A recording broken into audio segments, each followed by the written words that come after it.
Moi, je voudrais commencer les questions par deux questions sur la xylocaïne, parce que vous dites les risques de fausse route, ça, en effet, on l'entend souvent, mais le risque de fausse route, moi, j'en ai rarement vu, observé. C'est toujours très craint, parce que dans une autre vie, j'étais anesthésiste et je savais que pour faire une anesthésie locale du pharynx et du larynx, il fallait vraiment mettre beaucoup de xylocaïne, beaucoup plus concentré. Et je ne sais pas si le gel de xylocaïne peut vraiment avoir... Enfin, bon, ça, c'est une expérience personnelle. Et deuxième chose, quand vous parlez de retard de cicatrisation avec la xylocaïne, je ne sais pas s'il y a beaucoup de données concernant cette affirmation.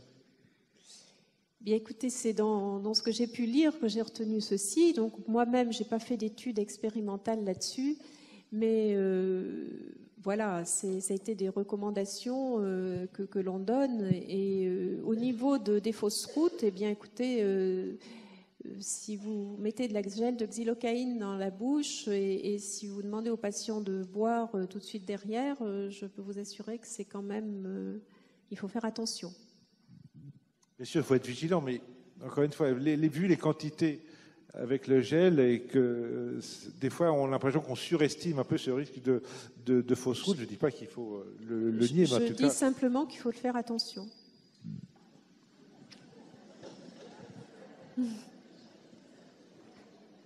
Des questions sur les Bonjour. mucites? Pardon, excusez-moi. Je voulais juste vous demander quelle place vous réserviez à l'ulcar en cas d'ulcération. Oui, mais il n'y a pas de problème. Certains services utilisent Ulcar, mais c'est un pansement, bien entendu, il n'y a aucun souci. Hein. Vous pouvez donner... il n'a pas été retenu dans l'étude parce qu'il fallait qu'on essaye de limiter nos prescriptions, mais l'Ulcar, je sais que c'est donné dans certains services. Et pareillement, en cas de bouche sèche, par rapport au BioExtra et l'Equasial. Alors, c'est tout à fait ce que je prescris dans les cas de bouche sèche. Malheureusement, il n'y a rien d'extraordinaire. Il n'y a rien qui, pour les patients, par exemple, qui ont eu une radiothérapie ORL, ils vont se retrouver avec une Cialis ou une salive de mauvaise qualité. Et bien sûr, on leur donne Equasial, mais qui a peu brûlé, parce que il y a de l'extrait d'orange et ça peut un petit peu brûler, mais BioExtra gel, Artisial, bon, je pense que moi je donne les trois aux patients et puis je lui dis de choisir et de prendre ce qui lui convient le mieux, parce que ce qui va à l'un ne va pas spécialement à l'autre. Merci. Il y a une chose aussi qui n'est pas dans la procédure, mais bon, elle date d'il y a 2 ans et ça peut évoluer. Ce qui est très très antalgique, et c'est simple, c'est faire dissoudre un sachet d'Aspégique 1000 dans un verre de lait et l'utiliser en bain de bouche. Et ça, c'est vraiment, et bien entendu, il faut bien le marquer, ne pas avaler, mais 8 à 10 bains de bouche par jour avec ce mélange, c'est très très antalgique. Et bon, voilà, c'est des petites sauces qui permettent d'aider le patient, parce qu'aussi on est toujours là pour aider le patient. J'ai une petite question. Bonjour, Véronique Maurice, je suis médecin, je suis par là. Ici, oui, là, ça y est, je vois. Je voulais, peut-être que vous pouvez nous expliquer en quelques mots, vous ou quelqu'un d'autre, comment ça marche la laser thérapie. C'est quoi le process? Et puis après, juste concrètement, oui. Quel est l'appareillage nécessaire? Est-ce qu'il est mobile, ambulatoire? Voilà. Comment ça fonctionne? Alors c'est très simple, c'est un faisceau laser basse énergie qui pénètre à peu près sur 2 mm et qui a une action de réactiver la mitose et également de faire décharger des endorphines. Donc vraiment, le patient est calmé immédiatement après ce faisceau laser. C'est un balayage à peu près de 2 minutes sur 2 cm². Alors c'est très simple, ça se présente sous forme comme un stylo. C'est guère plus grand que le micro, avec un insert très fin. Ça, c'est pour le laser qu'on utilise en cavité buccale, au niveau endobuccal. Et puis un laser un petit peu plus grand qui se présente, je dirais, comme un téléphone, qui a plusieurs sources pour les épidermites. Suite à la radiothérapie, souvent les patients se retrouvent très très brûlés au niveau du cou. Donc c'est pareil, c'est un balayage de 2 à 3 minutes, suivant l'importance de l'épidermie. Alors le prix pour le stylo, c'est environ 6 500 € et le prix pour l'autre faisceau, c'est 15 000 €. Alors le problème, c'est comme j'ai pu l'entendre tout à l'heure, il n'y a pas de cotation au niveau de la CPAM, donc c'est-à-dire qu'on compte une consultation. Pour le moment, il y a un PHRC qui va être pratiquement terminé, qui a été mis en place par l'équipe du docteur Jadot et docteur Bensadoun, le professeur Bensadoun à Poitiers et à Nice, et pour montrer l'efficacité de ce traitement, parce qu'on attend l'aval des sociétés savantes pour que l'HAS prenne en compte cette activité et puisse coter. Donc c'est un acte pour le moment médical, on ne peut pas le déléguer aux infirmières parce qu'il n'y a pas justement de cotation, il n'y a pas de réglementation.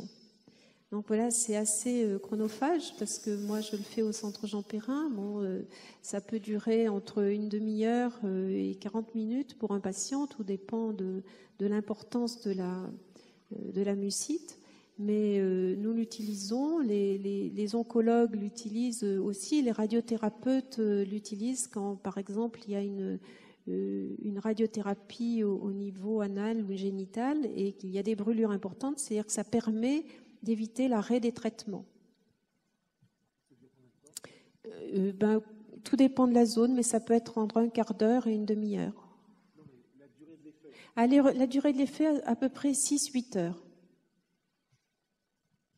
C'est quand même très intéressant Oui. parce que on sait que même les antalgiques, quand on a une mucite de grade 3 ou 4, c'est extrêmement difficile. Je veux dire, quand on fait sombrer les patients, dans le meilleur des cas, dans la somnolence et les effets indésirables, ça fait partie des douleurs les plus importantes, avec une altération de l'état général quand même très importante, puisque les gens ne mangent pas. Oui. Et c'est très débilitant sur un plan moral. Donc, mais les patients ça me peuvent semble remanger. coûteux finalement, si c'est vraiment efficace. Et je suis allée longtemps en oncopédiatrie parce que pour faire justement les lasers, c'est les enfants et les bébés. Et vraiment, c'était assez extraordinaire. C'est qu'on peut dire qu'il y a un effet placebo chez un adulte, mais chez des enfants de 3 à 6 mois qui peuvent boire leur biberon juste après mon passage, c'est quand même très réconfortant pour tout le monde.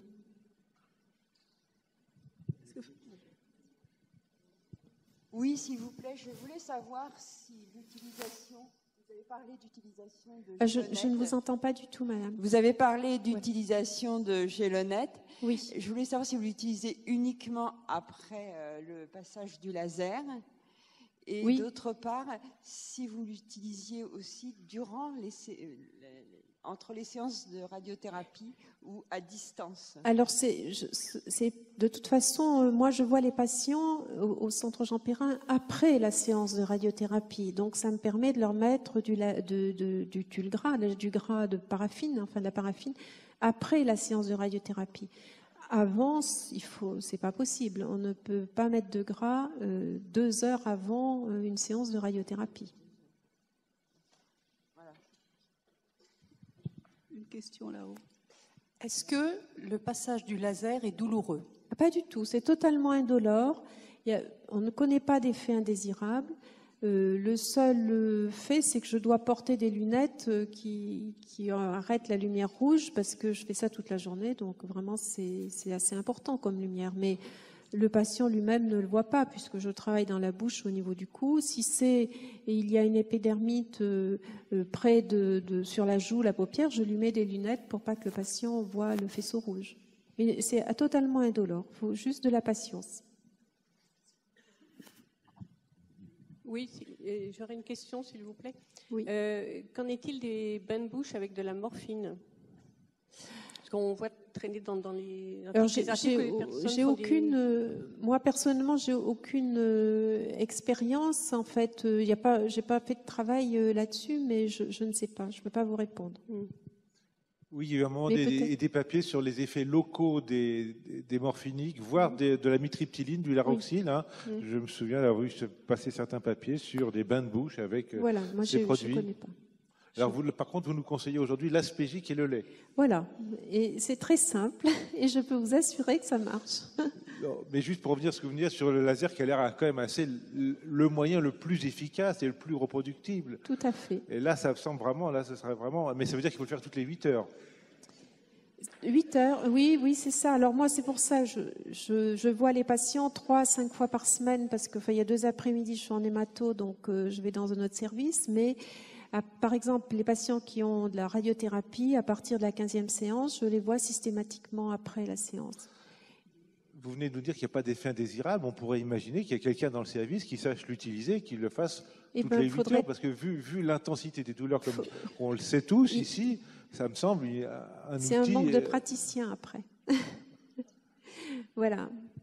Ça peut peut-être être des tâches déléguées à un moment donné.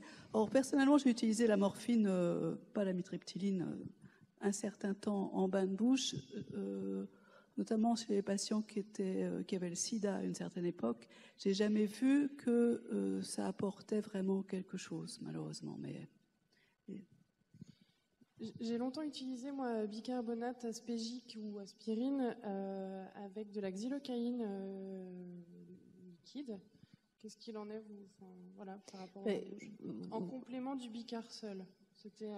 Moi, j'aime pas trop les mélanges, donc, vous me direz, le lait et l'aspégique, c'est bien un mélange, mais le bicarbonate, on l'utilise seul. Et après, on fait d'autres mélanges, mais le bicarbonate est utilisé seul. En fait, le lait et l'aspégique, parce que le lait est quand même gras, et je pense que je crois, ce qui a été dit, c'est que la molécule d'aspégique est caltée par le gras du lait. Il reste un petit film sur la muqueuse, et le lait également, avec cette capacité justement d'être un peu gras, persiste, fait aussi un film, un lubrifiant, enfin tout l'un dans l'autre, mais peut-être faudrait-il faire une étude plus approfondie. Mais bon, la porte est ouverte pour ceux qui veulent faire l'expérience. Mais essayez et vous verrez que les patients seront satisfaits.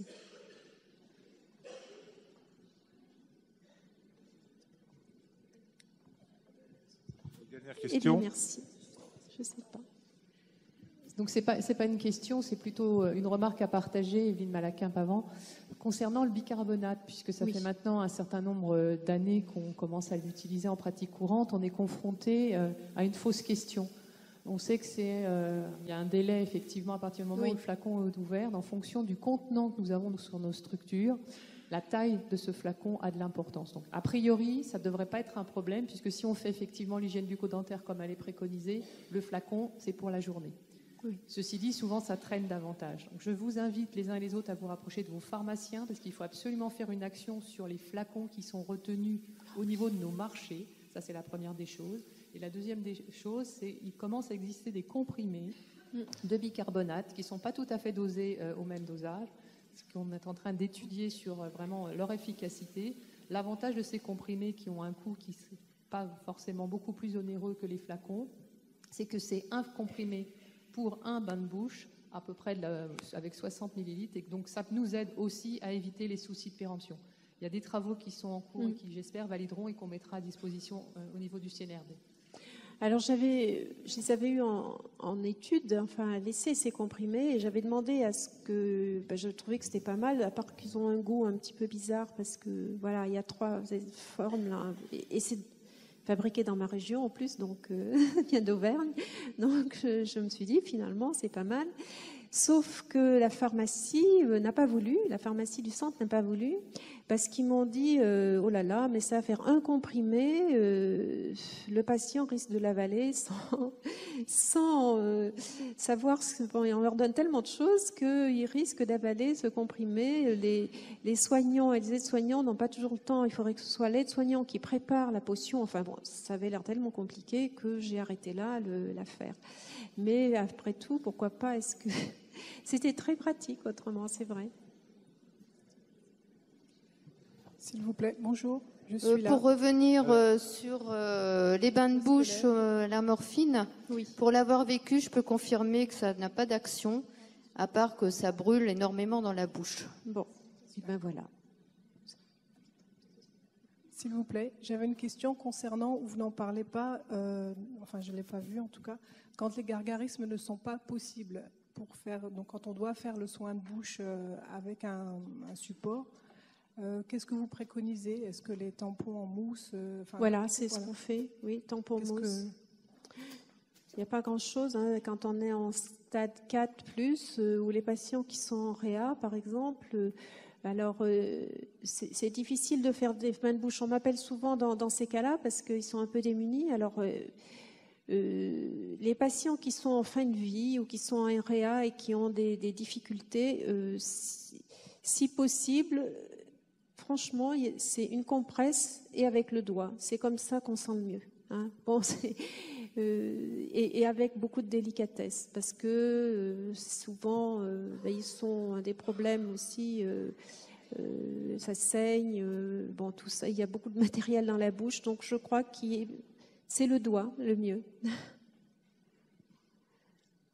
Et quand le patient n'a pas d'oxygène par voie buccale, même les patients qui sont en fin de vie, vous pouvez, avec le doigt, mettre il y a des croûtes épaisses qui peuvent bloquer l'oropharynx et qui sont difficiles à enlever. Si on tire, ça saigne.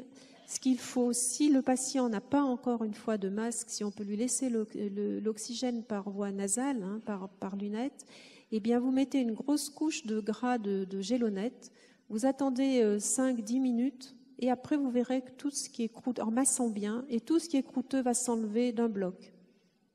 Sans arracher les muqueuses et sans faire saigner. Mais il faut rester à côté parce que je vous assure que c'est impressionnant.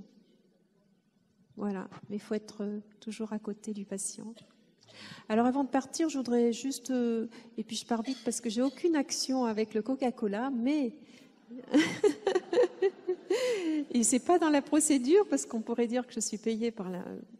Non, pas du tout, sauf qu'un patient qui est en radiothérapie et qui a une salive très épaisse, et il est impossible de l'enlever cette bave d'escargot dans la bouche, sauf qu'il va cracher, forcer, donc il va faire saigner, il va se faire mal. Vous lui demandez de se rincer avec une gorgée de Coca-Cola et de recracher. Et vous verrez, il sera très satisfait parce qu'il n'y a que ça qui enlève cette salive très épaisse. Et la deuxième gorgée, il l'avale. Mais il ne faut pas en boire 1 litre par jour, c'est un médicament, c'est quelques fois dans la journée. Alors maintenant, faites-le et vous me direz la prochaine fois. Au revoir, merci. Merci.